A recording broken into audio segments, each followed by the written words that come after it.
families living, you would see that even in Mecca there was an entire district, what we call the red light district today. They had an entire district like that in Mecca, just on the outskirts of, not even on the outskirts, in Mecca, right? So there were women like that, or people like that, and they would have an indication in Mecca by putting a certain flag on top of their roofs. So in that society, this Jahiliyyah society, for somebody, a lady to stand out, it will be very well known. And hence why you find these descriptions about Lady Amina. You find these descriptions also about Lady Khadija, salamullah alayha. Okay, so they go and they propose, and they accept the marriage proposal of Abdul Muttalib, and they said, we will marry Abdullah. There are some other stories here as well in the Sirah books on how this marriage took place and proposal took place. They don't seem too authentic. They're a little bit interesting. Like some of them are like strange, so they're not so authentic. So I don't want to quote those. But anyways, Abdul Muttalib, around the same time, or just maybe a few years earlier, had also married another wife whose name was Hala. And through Hala, he has the son Hamza, who will become the uncle of the Holy Prophet ﷺ. Hamza and the Prophet are very close in age. So depending on when you say he married Hala, either he's only a few months older than the Prophet or just a few years older than the Prophet. When Abdullah marries Amina, she conceives, okay, she is expecting, and Abdullah goes on a very large trade journey towards Sham. Okay, they go towards Syria, and right after marriage, so this is now a newly married couple, but the husband has to go to for this business caravan, and he goes to Sham. He goes, and on the way back, there is a plague that is taking place in Arabia. Okay, so there's a plague. Also, it has struck Sham and Palestine and these regions. There's a plague. It's a well-known, documented plague. So on the way back, Abdullah falls sick, and he spends, a month or two extra in Gaza. So from Gaza, he is there, spends a few extra, some extra weeks. From Gaza, he catches another caravan, and he comes back to Medina. He stops in Medina. And now from Medina, the caravan gets up and they're making their way to Mecca. But Abdullah does not join them because he's too sick. He's not feeling well. As the caravan approaches Mecca, the women and the children, the family members, they all come on the outskirts of Mecca because they know the caravans are coming. They've been gone for months. And they come back, and Amina is also there. She's somebody who's expecting, and she's waiting for her husband to come back. They barely spent any time together. She goes on the outskirts, and she sees, the children running to their fathers, and, family members have come back. And Amina is standing there, wondering where is her husband? Where is Abdullah? Abdul Muttalib asks also the caravan, where is Abdullah? And they tell him that he was not feeling well, so he's in Medina. So Abdul Muttalib quickly sends another one of his sons to go and look, where he is. And he goes to Medina, and he figures out that Abdullah has just passed away just a few days earlier. Okay, because he fell sick and he fell ill, and he basically passed away. They bring the report back to Amina.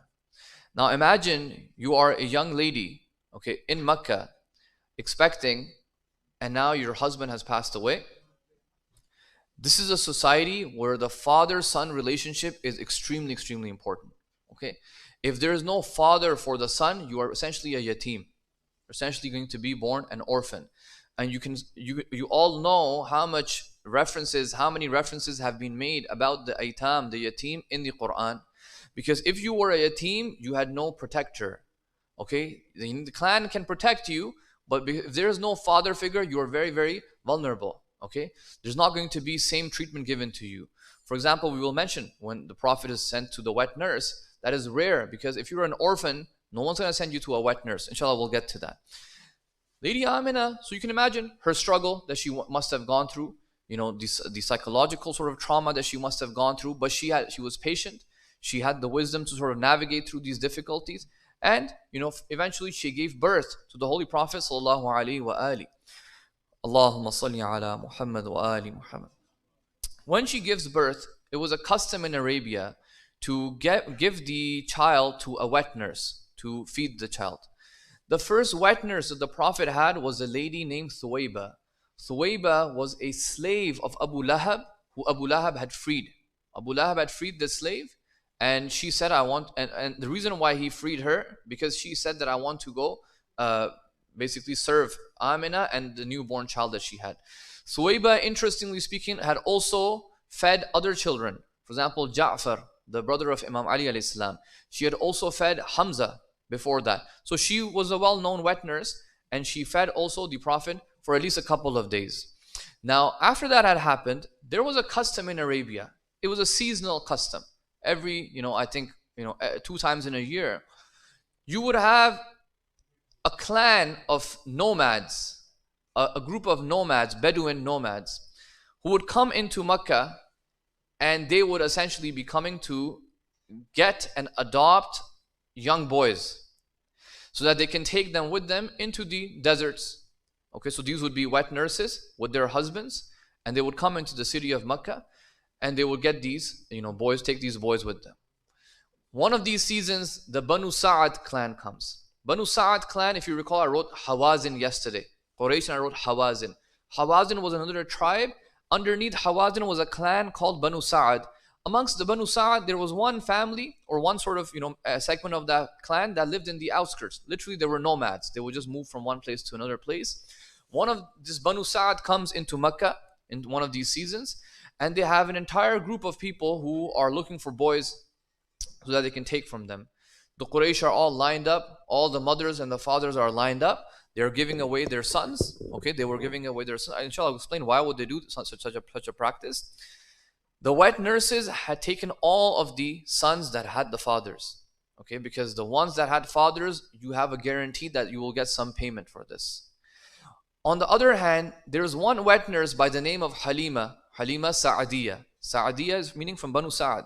Nobody wants to give their son to Halima, because Halima, she seems a little bit weak, and the donkey that they have is also really weak. The camel that they have is also really weak.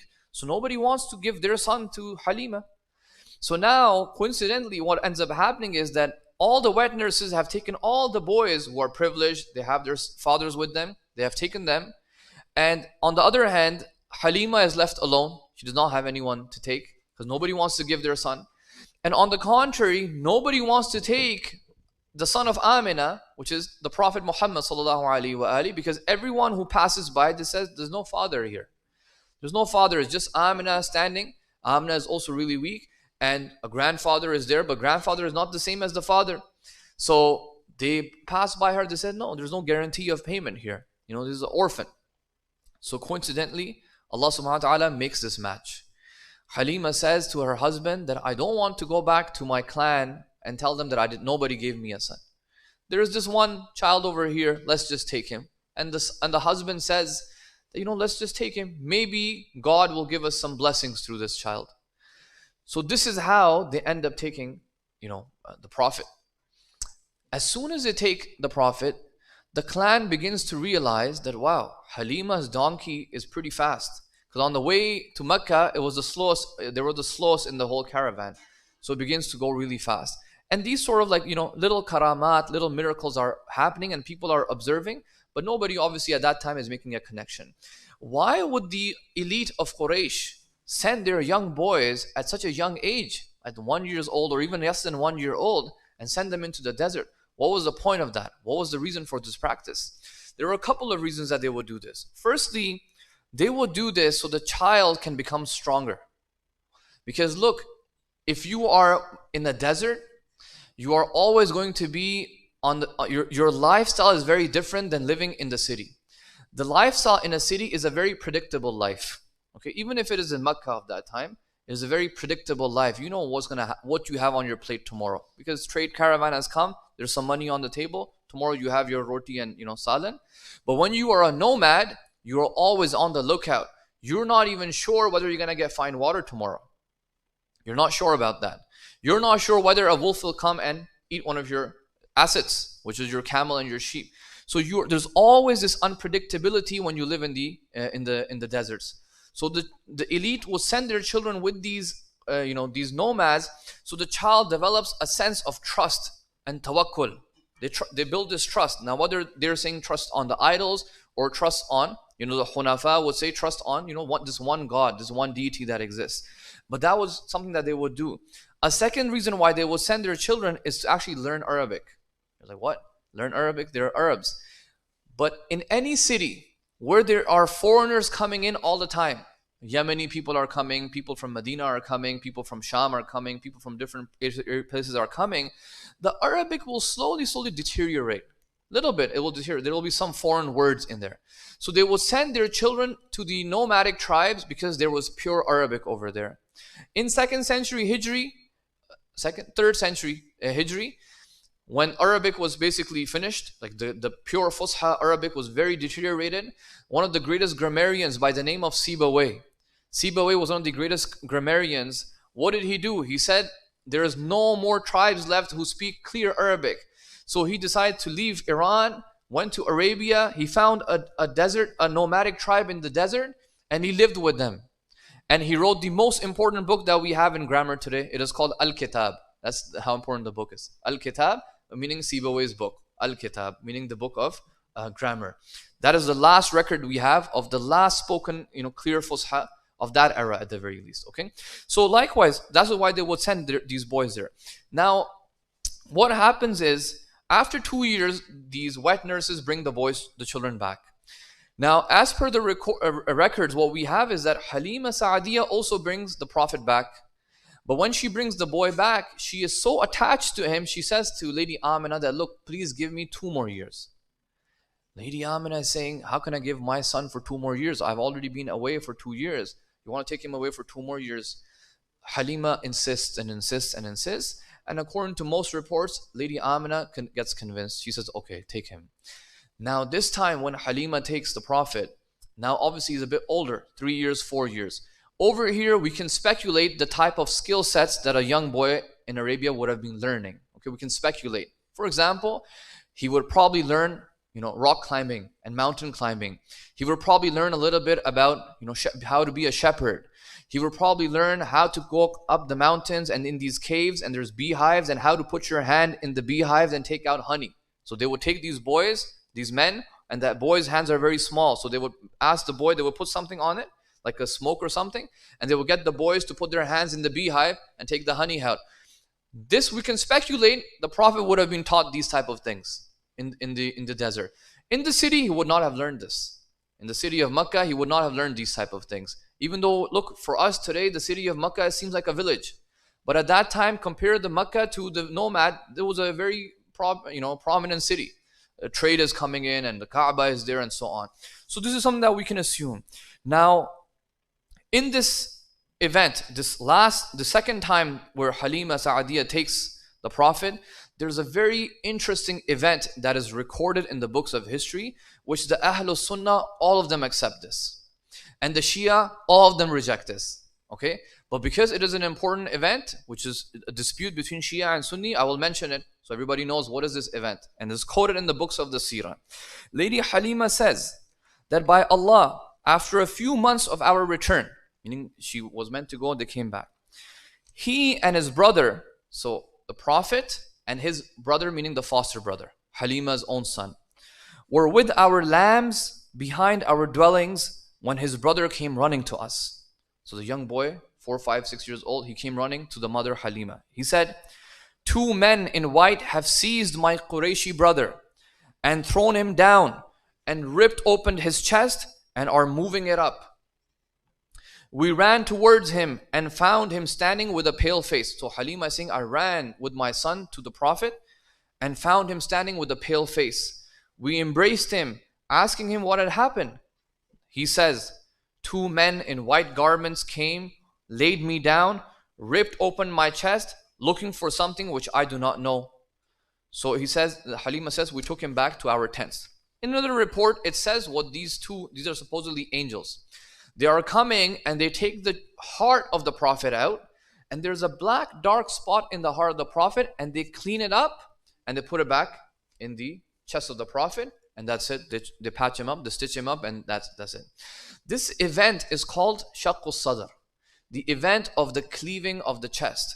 Many Ahlul Sunnah scholars, they say, Alam nashrah laka sadrak is for about this. Did we not expand your chest? Okay, we expanded your chest. what is the purpose of this event? Why do the Ahlul Sunnah accept this event? What does this event mean? They say, don't you believe in Isma? They say, yeah, we believe in Isma. The Ahlul Sunnah, they believe in Isma, by the way. They believe the Prophet cannot make mistakes, okay? They cannot make sins, he cannot mistake, he cannot say something wrong. They say, well, how did he get ma'soom? How did he become ma'soom? They said like this. This is the event, one of the main events that the Ahlul Sunnah will use to say this is Isma. There was a dark spot in the heart of the Prophet. These angels came, they removed that, and that's how he became ma'soom. He became protected from this. For the Shia, we do not accept this narrative because of three arguments that we can give. Number one, there's a very important narrator in this story by the name of Thawr bin Yazid al-Shami. Yazid al-Shami should give you that he is from Sham and he's an Umawi. The Umayyas believed in this idea of sort of predestination, meaning that if you must have all heard that they justified their politics by saying this is Allah's will. Allah wanted it to be this way, this qadr. This Thawr bin Yazid is from that school of thought. So you have a little bit of doubt saying that, look, this guy could have fabricated this to say that the Prophet, whatever he did, he was forced to do it because they did this operation on him. Now he's like a robot. To sort of show that, everything is just jabr. Everything is just predetermined by Allah subhanahu wa ta'ala. Likewise, you can show that the Umayyi Khalifa is also, the Caliphate is also like that. This narrator is a little bit problematic. Number two reason we can doubt it is that, look, we have our own arguments for Isma. And we say the Prophet is already pure. What do you mean so you're saying he was impure? He was born impure, and then Allah had to do a surgical procedure to remove this impurity from him. Okay, and the problem is that this narration is saying there is a physical expansion of the chest and the removing of the heart. Is isma and purity of the heart something physical or spiritual? Something spiritual. So how can you say that I will remove a physical dark spot and automatically you will become spiritually protected? Doesn't make sense. The person fabricating this was not maybe thinking this complicated. Okay, so what we're trying to say is that spiritual purification does not need a medical or surgical procedure. That's what we're trying to say. And this narration seems to be, saying the opposite. And another question we can ask: how come this event only happened with our Prophet? Don't you believe all the other prophets are also infallible? Okay, so how come for other prophets we do not see this sort of an event? How come we don't see this for Prophet Isa? How come we don't see this for any of the other prophets that Allah sent 2 angels and then they did a surgical procedure for them? What's wrong with, how come we don't see this? So with these sort of critiques, we can say that, look, this event, we do not have any reason to trust it. There are problematic narrators in this, and there's this inconsistency in this as well. But the reason why I'm mentioning this is because all the Ahlul Sunnah agree with this. So you should know when there is difference of opinion, why they accept it and why we reject it. Okay, anyone wants more advanced information on this, inshallah meet me after iftar. There's one Shia scholar in our history who accepts this, and I will, you have to come to me if you want to know about that. And why did they accept this, and what is our response to that? Shia scholar, very prominent Shia scholar, inshallah. I will not even mention the name. You guys will see. I'll see who's interested. Okay, we're gonna now skip a lot of events. There's an event of Harbul Fijar, something called the Fijar Wars. There's something called the Hilful Fudul. We're even skipping the event of Abraha. We did not talk about Abraha, the attempted attack on the Kaaba. We're gonna skip all of those things, and we are going to go straight to the marriage of the Prophet with Lady Khadija Salamullah alayha. Allahumma salli ala Muhammad wa ali Muhammad. By the time the Prophet in his late teenage years or early 20s, he is also working with a trade caravan. And the trade caravan that he's working for is Abu Talib's. So just on a side note, Lady Amina passes away when the Prophet is 6, and Abdul Muttalib, the grandfather, passes away when the Prophet is 9 years old. So from 9 years onwards, he is under the guardianship of and the protection of Abu Talib, the father of Imam Ali alayhi salam. So anyways, he's growing up and he starts working for the trade caravan of Abu Talib. And many of you have heard stories, they would go to Syria. Most of them would go to Syria, and the Prophet would join them on this journey. So he had learned a lot of these, business skills, entrepreneurial skills, how to sell product, how to sell items. And he had sort of become famously known for as-Sadiq and al-Amin. For this reason, by the way. As-Sadiq and Al-Amin was not known just because he spoke the truth. I'm sure many other people spoke truth as well in Arabia. But the reason why he was known for this predominantly was because of his business practices. And that's why you find the Quran, do not cheat, do not usurp, do not steal the wealth. Because that time is not like you have today QuickBooks. You can put in the accounting numbers on there and everybody knows who is cheating, who is not cheating, what is the balance. No, over there, it's just you're going on this long journey and you're on your own. The person investing in you is just trusting you. So it's very easy to cheat. Very, very easy to cheat in these type of businesses. So the Prophet ﷺ would go on these journeys. I wish you guys would sit over here because now I have to sort of sit like this. Just to sort of, and my neck is, we used to have Maulana Sadiq Hassan used to come here when I was younger. He's the only Maulana who would say, don't come close, sit back, because my neck keeps getting hurt. So it's one of those situations where my neck is just a little bit aching looking at you guys over there. Sallu ala Muhammad wa ali Muhammad. Okay. When the Prophet, Prophet sallallahu alaihi wasallam is in Medina around the age of early 20s now, 22, 23. There's a lady named Lady Khadija, salamun alayha.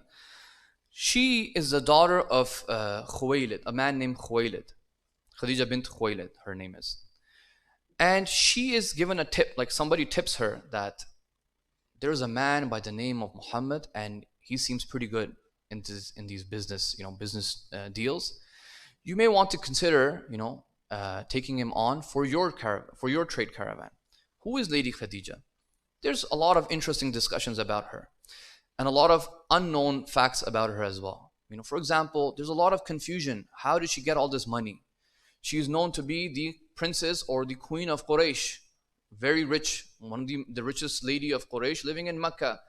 The question is, in that time where women didn't work, they maybe did some work, but it's not like they were going on trade caravans and women are going to Syria and Palestine and these regions to trade. So then how is she making money? Over here, there are multiple theories. Some say she had previous husbands, 2 previous husbands, and this money that she had was just, their money. They passed away and this is their money. Some say no, she was never married before. She was never married before, but this was the wealth of her father. She got an inheritance. So these type of ikhtilafat exist. And to be honest, these are not just Sunni Shia ikhtilafat. Even amongst Shia scholars, there's ikhtilaf, and not new ikhtilaf, old ikhtilaf. Since the old days, Shia scholars said, was she 27 at the time of marriage, or 28, or 30, or 35, or 40, or 45? This is ikhtilafat, and you can imagine that these type of ikhtilafat exist. Even when we commemorate wiladat, shahadat, it's always 2, 3, 5 days. Because honestly, guys, nobody cared. Nobody cared. There's no birth certificates. There's no, go to the hospital or record it down. There was no calendar. Even the Hijri calendar is not there. So this is very, very difficult. They will just remember things by the year of an event. Amul Fil. Amul Fil. Okay, year of the elephant. Year of the meteor shower. Year of this. Year of the flood. This is how they would remember. And this is a time, Lady Khadija, there's no Islam right now. The Prophet is not declared as prophethood. So Lady Khadija's significance for Islamic reasons is not there right now. That will get developed later on when the declaration will happen. So it's very, very normal to not know these things. Get used to not knowing certain things, please. Get used to not knowing certain details. And please, let's not argue over details. Things that really make no difference at the end of the day. Did she have, 2 husbands or 1 husband? Did she have this daughter, that daughter? Where did the money come from? We don't know. We just know that she was the richest lady of Quraysh. Okay. Now, the Prophet is, somebody tips her servant. Her servant's name is Maysara. Maysara says to Lady Khadija, this man seems very interesting. You may want to get him to come out for your, trade caravan. She says, okay. She allows him to come. Over here, there is another confusion that many people have. And that is that many people say that the Prophet was an employee of Lady Khadija salamullah alayha. She hired him as an employee, as an ajir. And what this sort of misunderstanding does, particularly in the last, I would say, from the 1950s, let's say, onwards, 50, 60 years, because of this misunderstanding, there has been a misinterpretation about the role of Lady Khadija in Islam. And particularly this misinterpretation is pushed generally by certain feminist readings of Islam. What do certain feminist readings say? They say Lady Khadija was a businesswoman, okay, and the Prophet was her employee, so she is, dominating the Prophet. Look, in Islam, legally speaking, there's nothing wrong if a woman is a boss and a man is the owner. There's nothing legally wrong with that. We're not questioning that. What we're questioning is, can you use this relationship as a precedent to argue for its being ideal? That's what we're trying to get at. Let's try to think very logically over here. We're trying to say, can this relationship, this employment relationship, be used as a precedent for certain feminist readings that push Lady Khadija as the businesswoman of that time? We say absolutely not. Why? Because this was not an employee contract. This was not a contract of an ajir. The Prophet was never an ajir of Lady Khadija. The Prophet was what I've drawn on this board. If the brothers can also move the camera there so they can see. What contract was this? This contract is actually called a mudaraba. Mudaraba contract. What happens in a mudaraba contract? In a mudaraba contract, you have one party who actually has the money. The investor, they have the capital. In this situation, Lady Khadija has the money. But they actually have no knowledge and no know-how on what to do with this money. They're not experienced. So what do? It's almost like a partnership. So the person that has the money is called Rabbul Mal, the owner of the mal, owner of the wealth. They will get a person to come who will be the mudarib. Mudarib is not an ajir. Mudarib is actually the entrepreneur. The mudarib is the one who is going to make the entire business. So Lady Khadija hires the Prophet as a mudarib. She says, here's all my money, go do whatever you want to do with it. Okay, so there's a project which I've drawn. Here's a project. For example, there's a trade caravan. Lady Khadija says, these are all my assets. I'm hiring you as a mudarib. You please take control of this. Do whatever you want. And they set a rate. They say, if you make a profit, for example, we'll split 50-50, 60-40, 70-30, whatever. It doesn't matter, whatever they decide to do. And if there is a loss, who incurs the loss? The Rabbul Mal. So the Rabbul Mal is putting their complete trust in the entrepreneur. Complete trust in them. Okay?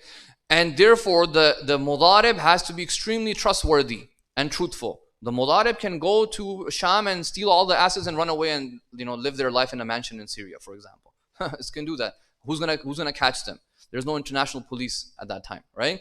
So this is the thing. In this relationship, you cannot interpret Lady Khadija's role as a businesswoman. Businesswoman or entrepreneur or entrepreneurship means a person has an idea on how to sort of take an investment and what to do with it. Lady Khadija did not do that. Okay, Lady Khadija did not do that. These type of terms and characterizing these earlier Islamic personalities, this is called anachronism. Anachronism. We are very, very used to doing anachronistic interpretations. For example, we will say Imam Sadiq was the greatest scientist to ever live. This is wrong. Do you guys know what does it mean to be a scientist? Scientist is a term that was made in 19th century.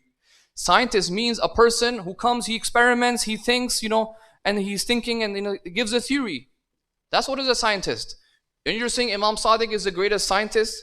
Does Imam Sadiq have to think? I think maybe this is a good theory. If I ask you a question, Imam Sadiq was the greatest mujtahid, what would you guys say? No. Who said yes? He's not a mujtahid. Imam Sadiq is not a mujtahid. In imamat, you're believing there's a divine knowledge. There's no ijtihad. Ijtihad means you're thinking, speculating. This is a hadith, okay, I think this means this means that. They're not mujtahid. Scientists is the same thing. They're theorizing, they're experimenting, they're figuring out. These things are all modern languages and we're just applying on them. 1400 years ago, when these things didn't even exist. Likewise, a businesswoman, the term I'm pretty sure is a very recent term. We have to see whether that definition is applicable in that time. At that time, Lady Khadija is not considered a businesswoman at all, okay? Once again, I'm not talking about the legalities of this. If you have a woman who is a businesswoman today and there's a man under her who's an ajir, is it problematic? No, nobody says it's problematic. I'm saying, can we push certain narratives which are completely wrong? This is a wrong narrative, and you're essentially misinterpreting the seerah of the Prophet to drive home an agenda. That's all I'm saying. I'm saying we should be careful with that. Okay. Lady Khadija, she hires the Prophet over here in this Mudarib. She makes him sort of like a semi-partner, and he goes to Sham, and she sends Maysara, that slave, that servant, with him, and she says, go and observe how his business dealings are. Anyways, he goes, and the Prophet doubles the investment. He doubles the investment, and he comes back to Mecca with this huge profit. And now Maysara begins to tell her that this man what I observed in this man was something I have never observed in any man. The way he was delicate with the merchandise, the way he was making sure that nothing is damaged on the way to Sham, the way he was making sure that how he is selling the product, he's very truthful. He's not deceiving the customer. He's not cheating the customer. The way he is setting the price for the products, he's not overcharging. All of these qualities, Maysara begins to mention. He says, I didn't see anything, because obviously when you're in a business, you want to sell. If you want to sell, you want to maybe like do a little bit of deception. At the very least, you want to when you're marketing, you do a little bit of deception so you can sell your product. He says, I did not see anything, and this is abnormal, guys. This is abnormal. Okay, this is abnormal. This is not normal. He says this is something so strange. He's so truthful and so trustworthy that I did not observe anything. And with these practices, with these business practices, he doubled the profit. He doubled your profit and the tactics that he used. At that time, there is another lady by the name of Nafisa, who is the friend of Lady Khadija. She's also hearing and observing and seeing all of these things. She gives a suggestion to Lady Khadija. She says, look, this man is single, and he's trustworthy, and he is truthful. He has all the good qualities. Why don't you consider marrying him?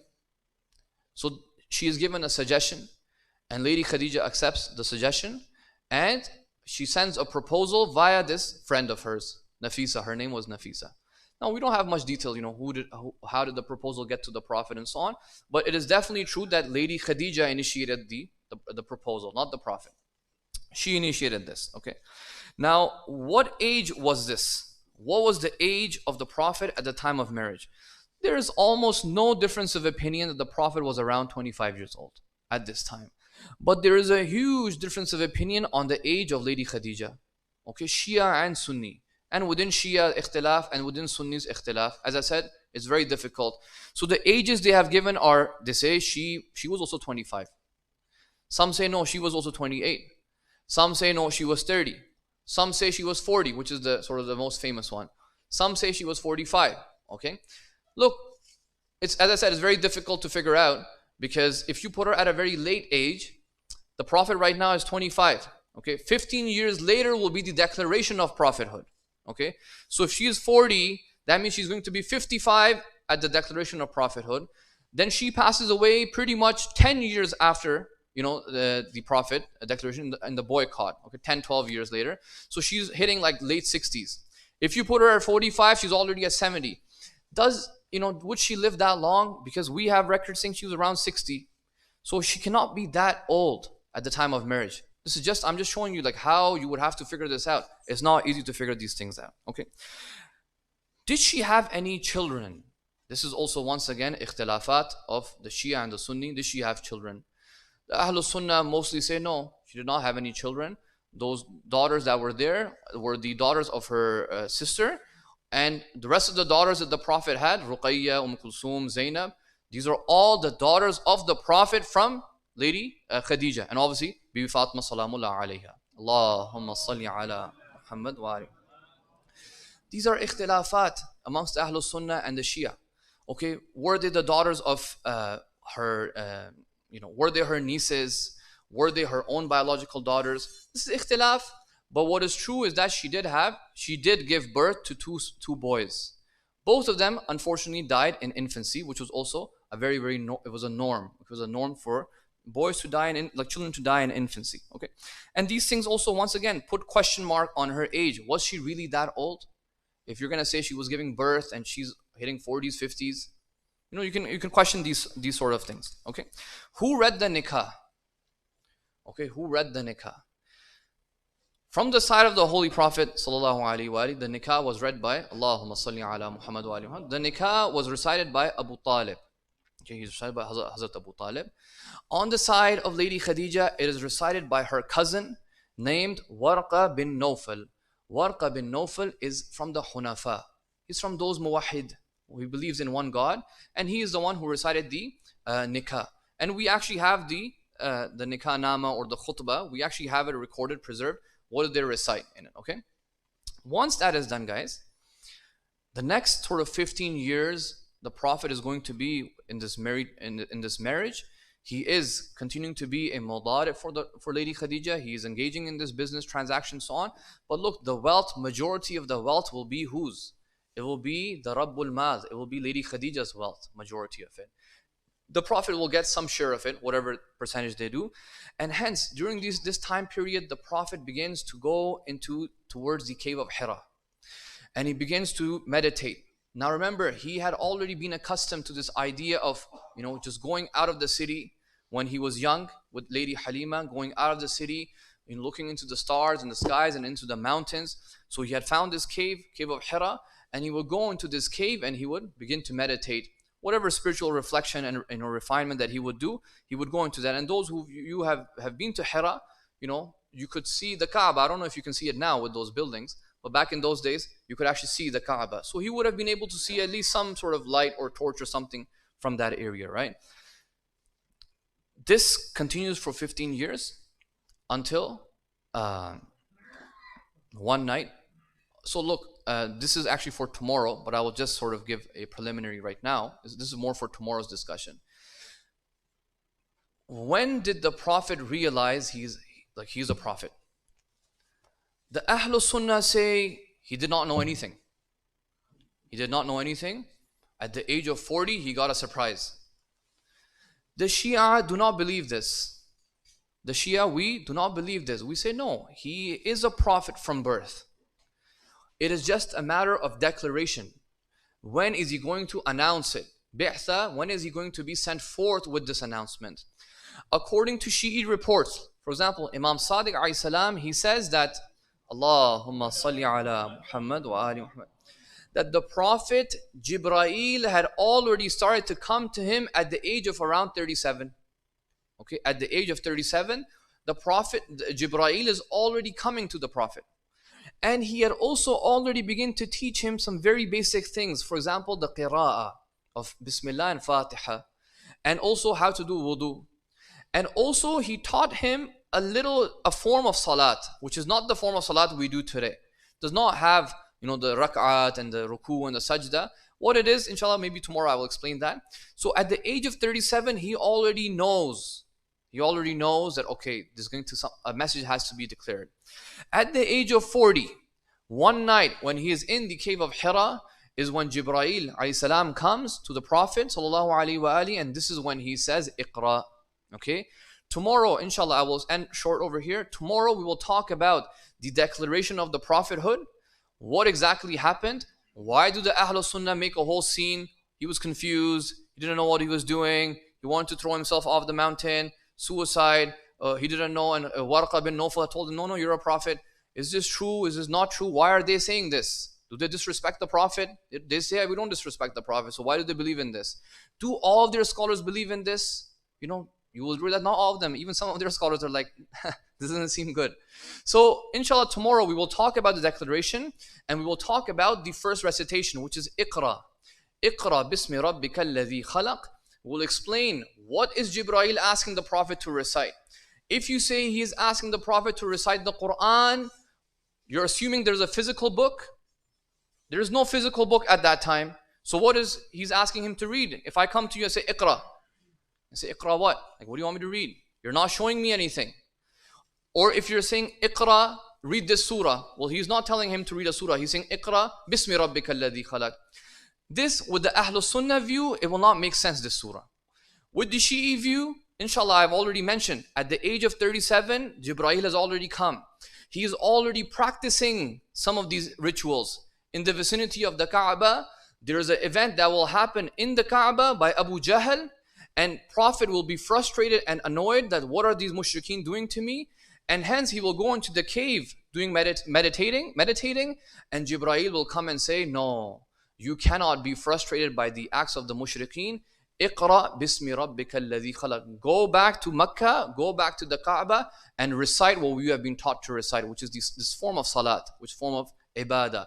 Go and continue reading it. And for more details, you can listen to lesson number 1 of the tafsir, where I go into detail of Surah Al-Alaq. I will not cover that in this seerah. But inshallah, tomorrow we will talk about the declaration of the prophethood, and as well as the first early revelation, inshallah. وصلى الله على سيدنا ونبينا محمد وآله الطاهرين.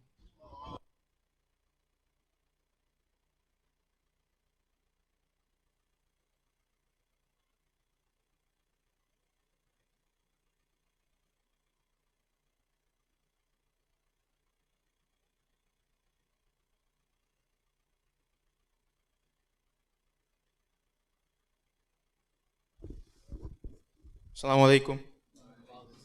So just a few announcements. Just a reminder that the program starts at 6:45 p.m. with the Quran Circle every single day, and the Sayyid will start his speech at 7:15.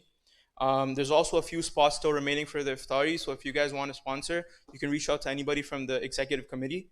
And lastly, the hadiah for the majlis for any of your marhumin is $200, so you can please talk to the treasurer to do that. Salawat.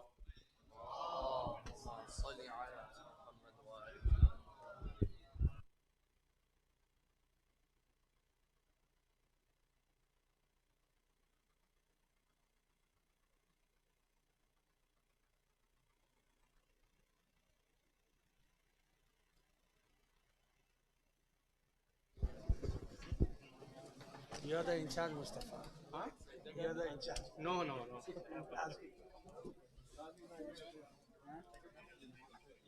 सभी है 3 minutes.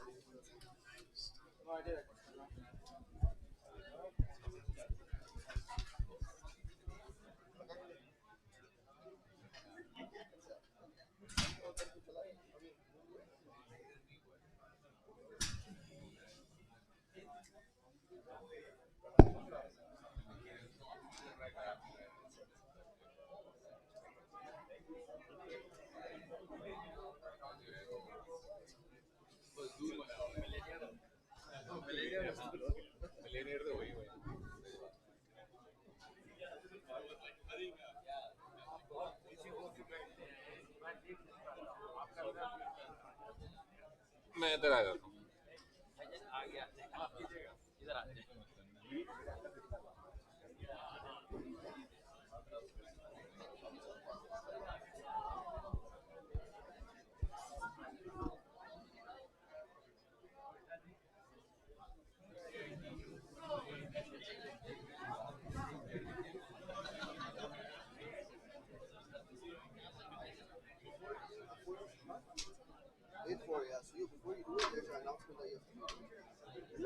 No, just do Surah Fatiha.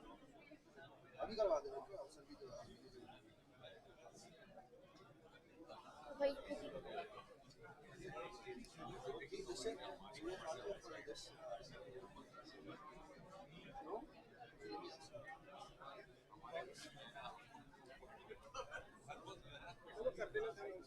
हाँ uncle अभी करते हैं अभी time नहीं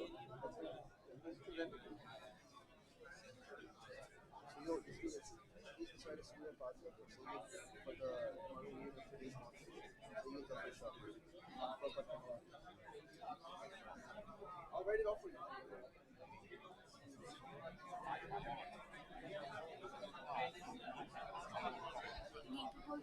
Yeah, that's from here. Do it from here.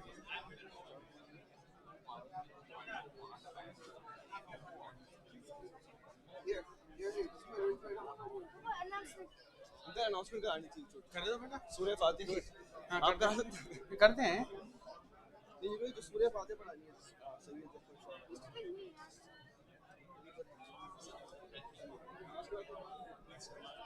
Okay चलिए वहाँ पे से बात करेंगे okay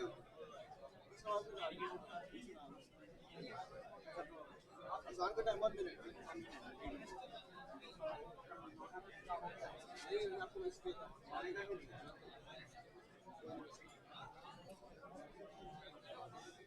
It's a big snack. You have to have it. Stop.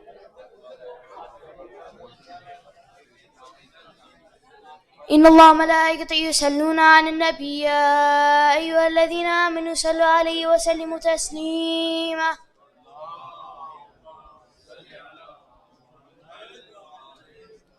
الله أكبر الله أكبر الله أكبر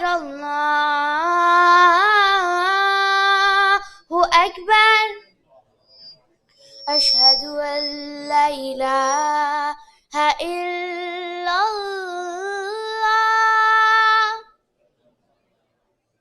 أشهد أن لا إله إلا الله أشهد أن محمد رسول الله أشهد أن محمد رسول الله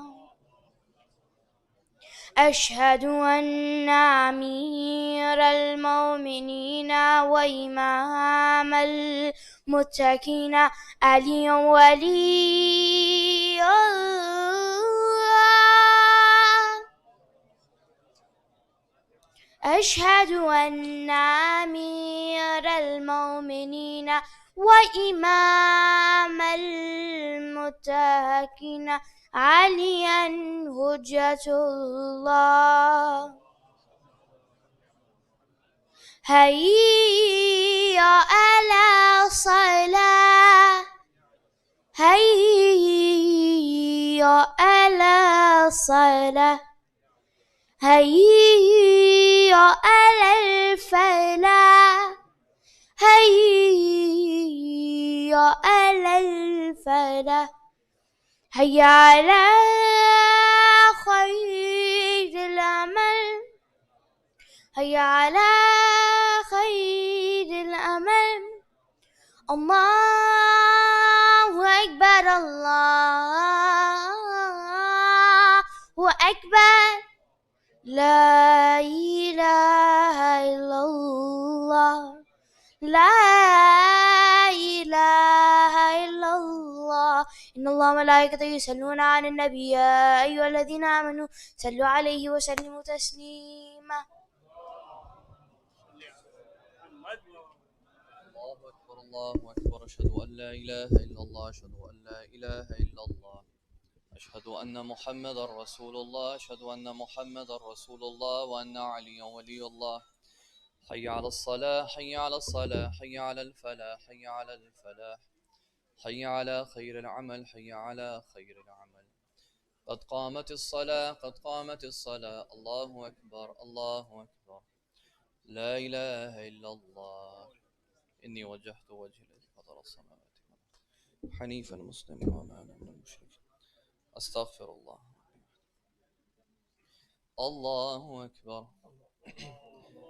بسم الله الرحمن الرحيم الحمد لله رب العالمين الرحمن الرحيم مالك يوم الدين إياك نعبد وإياك نستعين اهدنا الصراط المستقيم صراط الذين أنعمت عليهم غير المغضوب عليهم ولا الضالين بسم الله الرحمن الرحيم قل أعوذ برب الناس ملك الناس إله الناس من شر الوسواس الخناس الذي يوسوس في صدور الناس من الجنة والناس الله أكبر سبحان ربي العظيم وبحمده سبحان الله سبحان الله سبحان الله سمع الله لمن حمده الله أكبر سبحان ربي الأعلى وبحمده سبحان الله الله أكبر أستغفر الله ربي وأتوب إليه الله سبحان ربي الأعلى وبحمده سبحان الله الله أكبر حول الله وقعد بسم الله الرحمن الرحيم. الحمد لله رب العالمين، الرحمن الرحيم، مالك يوم الدين. إياك نعبد وإياك نستعين. اهدنا الصراط المستقيم، صراط الذين أنعمت عليهم غير المغضوب عليهم ولا الضالين. بسم الله الرحمن الرحيم. قل هو الله أحد، الله الصمد، لم يلد ولم يولد ولم يكن له كفوا أحد. كذلك الله ربي. الله ربنا آتنا في الدنيا حسنة وفي الآخرة حسنة وقنا عذاب النار. اللهم صل على محمد وآل محمد. الله. سبحان ربي العظيم وبحمده. سبحان الله. سمع الله لمن حميدا. الله أكبر. سبحان ربي الأعلى وبحمده سبحان الله. الله أكبر. استغفر الله ربي وأتوب إليه. الله. سبحان ربي الأعلى وبحمده سبحان الله سبحان الله سبحان الله. الله أكبر. الحمد لله. أشهد أن لا إله إلا الله وحده لا شريك له، وأشهد أن محمدا عبده ورسوله. اللهم صل على محمد وآل محمد. الحمد لله. سبحان الله. سبحان الله والحمد لله. سبحان الله. استغفر الله. الله أكبر. سبحان ربي العظيم وبحمده. سبحان الله. سمع الله لمن حميده. الله أكبر. سبحان ربي الأعلى وبحمده سبحان الله. الله أكبر. استغفر الله ربي وأتوب إليه. الله. سبحان ربي الأعلى وبحمده سبحان الله سبحان الله سبحان الله. الله أكبر. الحمد لله. أشهد أن لا إله إلا الله وحده لا شريك له، وأشهد أن محمدا عبده ورسوله. اللهم صل على محمد وآل محمد. السلام عليك أيها النبي ورحمة الله وبركاته. السلام علينا وعلى عباد الله الصالحين. السلام عليكم ورحمة الله وبركاته. الله الله الله.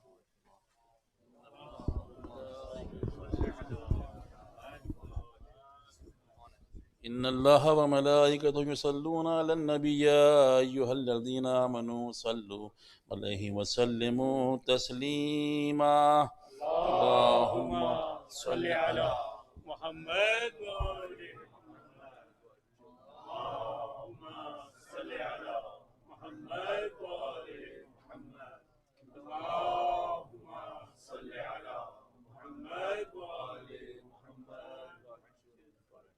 بسم الله الرحمن الرحيم. يا علي يا عظيم يا غفور يا رحيم، أنت الرب العظيم الذي ليس كمثله شيء وهو السميع البصير.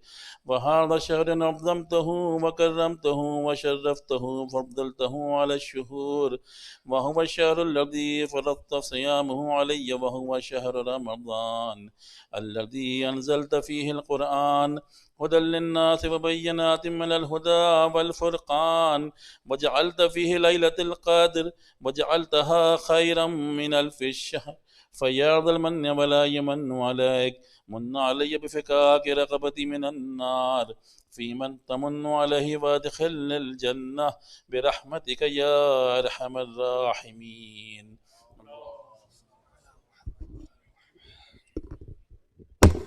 الله أكبر. الله أكبر. أشهد أن لا إله إلا الله. أشهد أن لا إله إلا الله. أشهد أن محمدا رسول الله. أشهد أن محمدا رسول الله وأن عليا ولي الله. حي على الصلاة. حي على الصلاة. حي على الفلاح. حي على الفلاح. حي على خير العمل. حي على خير العمل. قد قامت الصلاة. قد قامت الصلاة. الله أكبر. الله أكبر. لا إله إلا الله.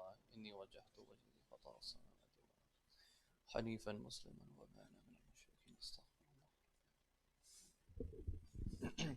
الله أكبر. بسم الله الرحمن الرحيم.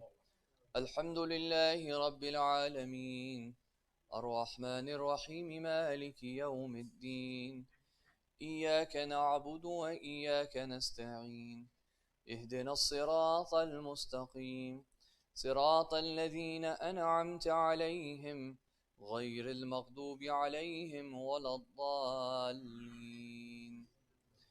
بسم الله الرحمن الرحيم والعصر إن الإنسان لفي خسر إلا الذين آمنوا وعملوا الصالحات وتواصوا بالحق وتواصوا بالصبر. الله أكبر. سبحان ربي العظيم وبحمده سبحان الله. سمع الله لمن حميده. الله أكبر. سبحان ربي الأعلى وبحمده سبحان الله. الله أكبر. أستغفر الله ربي وأتوب إليه. الله. سبحان ربي الأعلى وبحمده سبحان الله. الله أكبر. الله أكبر. بسم الله الرحمن الرحيم. الحمد لله رب العالمين الرحمن الرحيم مالك يوم الدين إياك نعبد وإياك نستعين اهدنا الصراط المستقيم صراط الذين أنعمت عليهم غير المغضوب عليهم ولا الضالين. بسم الله الرحمن الرحيم. إنا أعطيناك الكوثر فصل لربك وانحر إن شانئك هو الأبتر. الله. رب اغفر وارحم وتجاوز عما تعلم إنك أنت العلي الأعظم. رب صل على محمد وآل محمد. الله. سبحان ربي العظيم وبحمده سبحان الله سبحان الله سبحان الله. سمع الله لمن حميده. الله أكبر. سبحان ربي الأعلى وبحمده سبحان الله. الله أكبر. أستغفر الله ربي وأتوب إليه. الله أكبر. سبحان ربي الأعلى وبحمده سبحان الله. الله أكبر. الحمد لله. أشهد أن لا إله إلا الله وحده لا شريك له وأشهد أن محمدا عبده ورسوله. اللهم صل على محمد وآل محمد. الله أكبر. سبحان الله. سبحان الله. سبحان الله. الله أكبر. سبحان ربي العظيم وبحمده سبحان الله. سمع الله لمن حميده. الله أكبر. سبحان ربي الأعلى وبحمده سبحان الله. الله أكبر. أستغفر الله ربي وأتوب إليه. الله. سبحان ربي الأعلى وبحمده سبحان الله. الله أكبر. الحمد لله. الله أكبر. سبحان الله. سبحان الله. سبحان الله. استغفر الله. الله أكبر. سبحان ربي العظيم وبحمده سبحان الله سبحان الله سبحان الله. سمع الله لمن حميده. الله أكبر. سبحان ربي الأعلى وبحمده سبحان الله. الله أكبر. أستغفر الله ربي وأتوب إليه. الله. سبحان ربي الأعلى وبحمده سبحان الله سبحان الله سبحان الله. رب صل على محمد وآل محمد. الله أكبر. الحمد لله. أشهد أن لا إله إلا الله وحده لا شريك له وأشهد أن محمدا عبده ورسوله. اللهم صل على محمد وآل محمد. السلام عليك أيها النبي ورحمة الله وبركاته. السلام علينا وعلى عباد الله الصالحين. السلام عليكم ورحمة الله وبركاته. الله الله الله الله. اللهم صل على محمد محمد.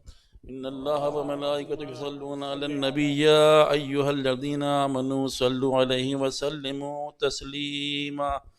اللهم صل على محمد وآل محمد. اللهم صل على محمد وآل محمد. اللهم صل على محمد وآل محمد. بسم الله الرحمن الرحيم. اللهم ادخل على أهل القبور السرور.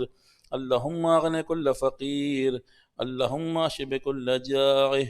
اللهم اكس كل عريان. اللهم اقض دين كل مدين. اللهم فرج عن كل مكروب. اللهم رد كل غريب. اللهم فك كل أسير. اللهم اصلح كل فاسد من امور المسلمين. اللهم اشف كل مريض. اللهم سد فقرنا بغناك. اللهم غير سوء حالنا بحسن حالك. اللهم اقض عنا الدين واغننا من الفقر انك على كل شيء قدير. एक सूरह फातिहा की इल्तमास है सैयद जफर शाह और अपने मरहूमीन के लिए.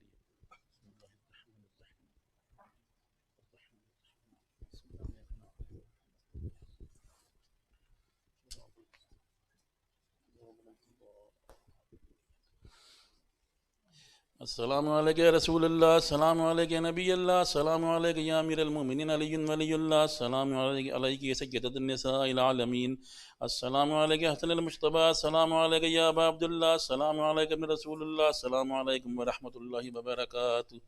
अस्सलामु अलैका या गरीबुल गुरबा, अस्सलामु अलैका या मुईनुद दुअफा वल फुकरा, अस्सलामु अलैका शम्स अश-शमस, अस्सलामु अलैका या अनीसुन नुफूस, अस्सलामु अलैका या अय्युहल मदफून बिअर्द तूस, अस्सलामु अलैका या अली इब्न मूसी अर्राज़ी बिल क़द्र वल क़ज़ा व रहमतुल्लाहि व बरकातुहू. अस्सलामु अलैका या साहिबल अफ़्र वज़ ज़मान, अलमान अलमान अलमान. अस्सलामु अलैका या शरीकल कुरान, अस्सलामु अलैका या इमामल इंस वल जान. अज्जलल्लाहु तआला फरजक व सहलल्लाहु तआला मखरजक व ज़हूरक. अस्सलामु अलैकुम व रहमतुल्लाहि व बरकातुहू.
Start with the loudspeaker. You have your phone?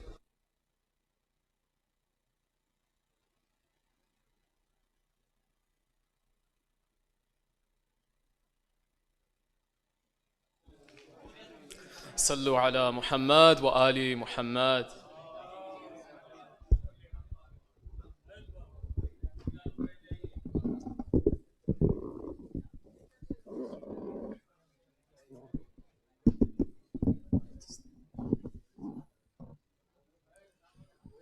بسم الله الرحمن الرحيم. اللهم صل على محمد وآل محمد. اللهم إني أفتتح الثناء بحمدك، وأنت مسدد للصواب بمنك، وأيقنت أنك أنت أرحم الراحمين في موضع العفو والرحمة، وأشد المعاقبين في موضع النكال والنقمة، وأعظم المتجبرين في موضع الكبرياء والعظمة. اللهم أذنت لي في دعائك ومسألتك، فاسمع يا سميع مدحتي، وأجب يا أرحم الرحيم دعوتي، وأقل يا غفور عثرتي. فكم يا إلهي من كربة قد فرجتها، وهموم قد كشفتها، وعثرة قد أقلتها، ورحمة قد نشرتها، وحلقة بلاء قد فككتها. الحمد لله الذي لم يتخذ صاحبا ولا ولدا، ولم يكن له شريك في الملك، ولم يكن له ولي من الذل، وكبره تكبيرا. الحمد لله.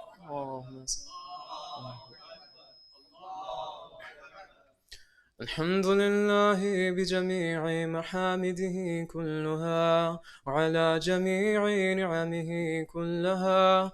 الحمد لله الذي لا مضاد له في ملكه، ولا منازع له في أمره. الحمد لله الذي لا شريك له في خلقه، ولا شبيه له في عظمته. الحمد لله الفاشي في الخلق أمره وحمده، الظاهر بالكرم مجده، الباسط بالجود يده، الذي لا تنقص خزائنه، ولا تزيده كثرة العطاء إلا جودا وكرما. إنه هو العزيز الوهاب. اللهم إني أسألك قليلا من كثير مع حاجة بي إليه عظيما، وغناك عنه قديم، وهو عندي كثير، وهو عليك سهل يسير. اللهم إني عفوك عن ذنبي، وتجاوزك عن خطيئتي، وصحك عن ظلمي، وسترك على قبيح عملي، وحلمك عن كثير جرمي، عندما كان من خطائي وعمدي.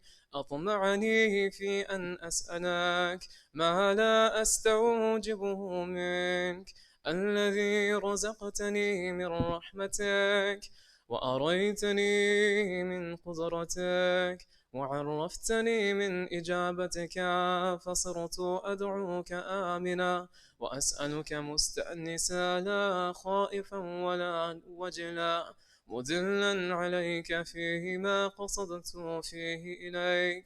فإن أبطأ عني عتبت بجهلي عليك، ولعل الذي أبطأ عني هو خير لي، لعلمك بعاقبة الأمور. فلم أر مولا كريما أصبر على عبد لئيم منك عليه. يا ربي إنك تدعوني فأولي عنك وتتحبب إلي وأتبغض إليك وتتودد إلي فلا أقبل منك. كأن ليتطولوا عليك فلم يمنعك ذلك من الرحمة لي والإحسان إلي والتفضل علي بجودك وكرمك. فارحم عبدك الجاهل وجد عليه بفضل إحسانك إنك جواد كريم. الحمد لله مالك الملك مجري فلك مسخر الرياح فالق الإصباح ديان الدين رب العالمين. الحمد لله على حلمه بعد علمه والحمد لله على عفوه بعد قدرته والحمد لله على طول أناته في غضبه وهو قادر على ما يريد. الحمد لله خالق الخلق باسط الرزق فالق الإصباح ذي الجلال والإكرام والفضل والإنعام الذي بعد فلا يرى وقرب فشهد النجوى تبارك وتعالى. الحمد لله الذي ليس له منازع يعادله ولا شبيه يشاكله ولا ظهير يعاضده. قهر بعزته الأعزة وتواضع لعظمته العظمى فبلغ بقدرته ما يشاء. الحمد لله الذي يجيبني حين أناديه ويستر علي كل عورة وأنا أعصيه ويعظم النعمة علي فلا أجازيه. فكم من موهبة هنيئة قد أعطاني وعظيمة مخوفة قد كفاني وبهجة مونقة قد أراني فأثني عليه حامدا وأذكره مسبحا. الحمد لله الذي لا يهتك حجابه ولا يغلق بابه ولا يرند سائله ولا يخيب آمنه. الحمد لله الذي يؤمن الخائفين وينجي الصالحين ويرفع المستضعفين ويضع المستكبرين ويهلك ملوكا ويستخلف آخرين. والحمد لله قاصم الجبارين مبير الظالمين مدرك الهاربين نكال الظالمين صريخ المستصرخين موضع حاجات الطالبين معتمد المؤمنين. الحمد لله الذي من خشيته ترعد السماء وسكانه وترجف الأرض وعمارها وتموج البحار ومن يسبح في غمراتها. الحمد لله الذي هدانا لهذا وما كنا لنهتدي لولا أن هدانا الله.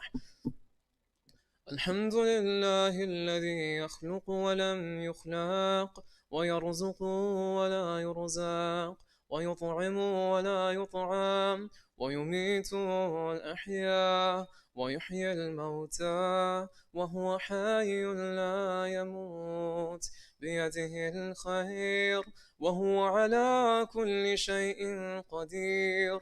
اللهم صل على محمد عبدك ورسولك وأمينك وصفيك وحبيبك وخيرتك من خلقك وحافظي سرك ومبلغي رسالتك، أفضل وأحسن وأجمل وأكمل وأزكى وأنمى وأطيب وأطهر وأسنى، وأكثر ما صليت وباركت وترحمت وتحننت وسلمت على أحد من عبادك وأنبيائك ورسلك وصفوتك وأهل الكرامة عليك من خلقك. اللهم وصل على علي أمير المؤمنين.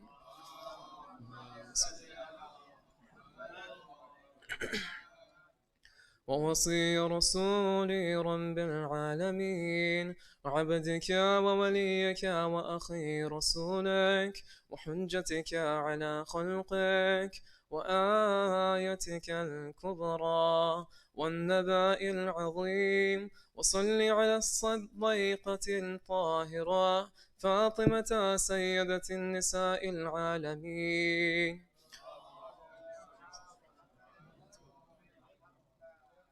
وصل على صبتي الرحمة وإمام الهدى الحسن والحسين سيدي شباب أهل الجنة.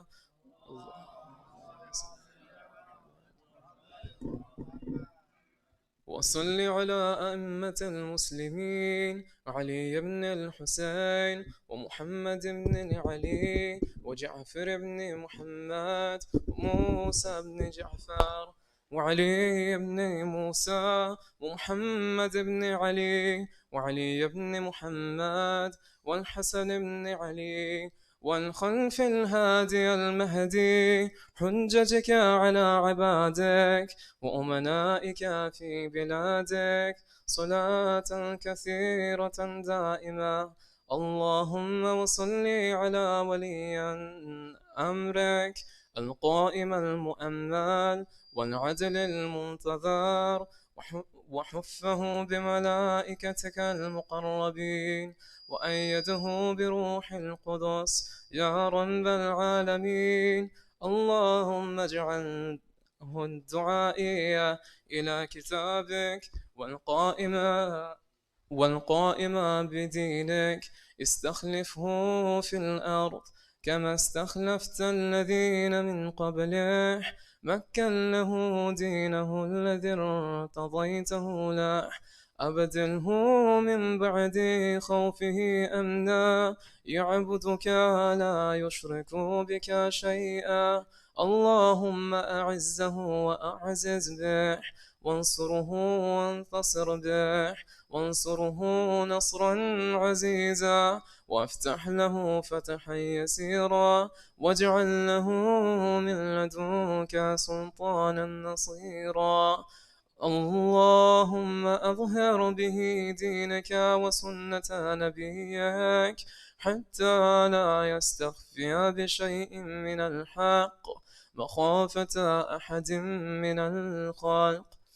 اللهم إنا نرغب إليك في دولة كريمة تعز بها الإسلام وأهله وتذل بها النفاق وأهله وتجعلنا فيها من الدعاة إلى طاعتك والقادة إلى سبيلك وترزقنا بها كرامة الدنيا والآخرة. اللهم ما عرفتنا من الحق فحملناه وما قصرنا عنه فبلغناه. اللهم المم به شعتنا واشعب به صدعنا وارزق به فتقنا وكثر به قلتنا وأعزز به ذلتنا وأغني به عائلنا واقض به عن مغرمنا واجبر به فقرنا وسند به خلتنا ويسر به عسرنا وبيض به وجوهنا وفك به أسرنا وأنجح به طلبتنا وأنجز به مواعيدنا، واستجب به دعوتنا، وأعطنا به سؤلنا، وبلغنا به من الدنيا والآخرة آمالنا، وأعطنا به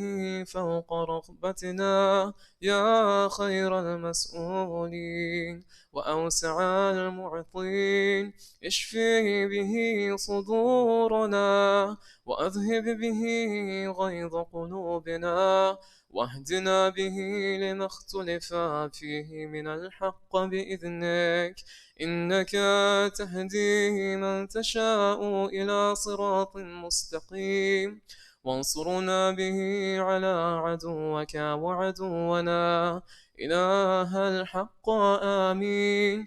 اللهم إنا نشكو إليك فقد نبينا صلواتك عليه وآله، وغيبة ولينا، وكثرة عدونا، وقلة عددنا، وشدة الفتن بنا، وتظاهر الزمان علينا. فصل على محمد وآله، وأعنا على ذلك بفتح منك تعجله، وبضر تكشفه، ونصر تعزه، وسلطان حقا تظهره، ورحمة منك تجللناها، وعافية منك تلبسنا، برحمتك يا أرحم الراحمين.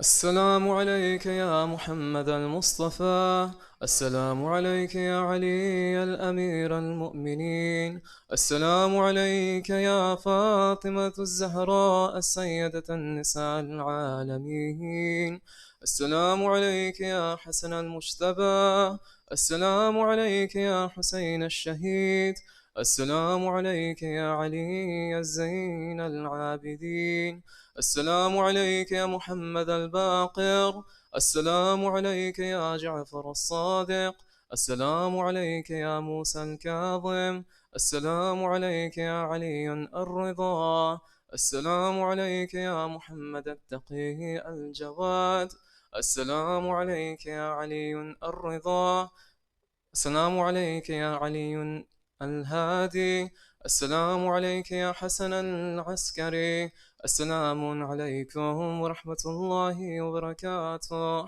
السلام عليك يا صاحب العصر والزمان، الأمان الأمان الأمان من فتن الزمان، السلام عليك يا شريك القرآن، عجل الله تعالى فرجاك، وسهل الله تعالى مخرجاك وظهورا.